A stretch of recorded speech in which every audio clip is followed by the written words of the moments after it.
رحیم آج ہم پڑھیں گے جی روزمرہ کے جملے کہ روزمرہ جو لفظ استعمال ہوتے ہیں عربی میں کیسے بولے جاتے ہیں۔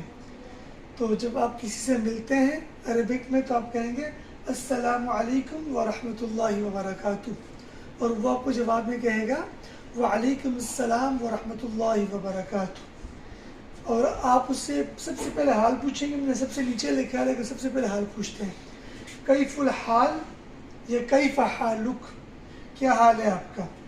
کیا آپ کہیں گے کیف الحال یا کیف حالک، کیا حال ہے آپ کا؟ جواب میں وہ کہے یا آپ کہیں الحمدللہ میں ٹھیک ہوں، الحمدللہ۔ احسن بھی کہتے ہیں بہت اچھا ہوں، طیب بھی کہتے ہیں میں ٹھیک ہوں، جید بھی کہتے ہیں، تو لفظ استعمال ہوتا ہے الحمدللہ، ٹھیک ہے۔ پھر اس کے بعد آپ سے پوچھتے ہیں مسمک، کیا نام ہے آپ کا؟ مسمک یہ لفظ ہے ما اسمک، جب ملا کے پڑھیں گے مسمک کیا نام ہے آپ کا، تو وہ اگلا جواب دے یا آپ دیں تو کہیں گے اسمی عبد المقسط، میرا نام عبد المقسط ہے۔ اس کے بعد من این انت، آپ کہاں سے ہیں، کہاں کے رہنے والے ہیں، کس ضلع سے ہیں، کس شہر سے ہیں، کس ملک سے ہیں۔ اگر باہر کا بندہ پوچھے گا تو پاکستان، میں پاکستان کا رہنے والا ہوں۔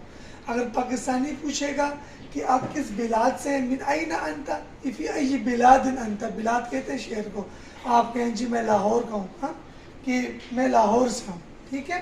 تو کیسے کہیں گے جی السلام علیکم ورحمۃ اللہ وبرکاتہ، کیف الحال یا کیف حالک، اس طرح کیا مطلب ہے کیا حال ہے آپ کا۔ پھر مسمک کیا نام ہے آپ کا، اسمی عبد المقسط، من این انت آپ کہاں کے رہنے والے ہیں، جواب میں ہوگا جی پاکستان، لاہور، جو بھی آپ کا شہر ہوگا۔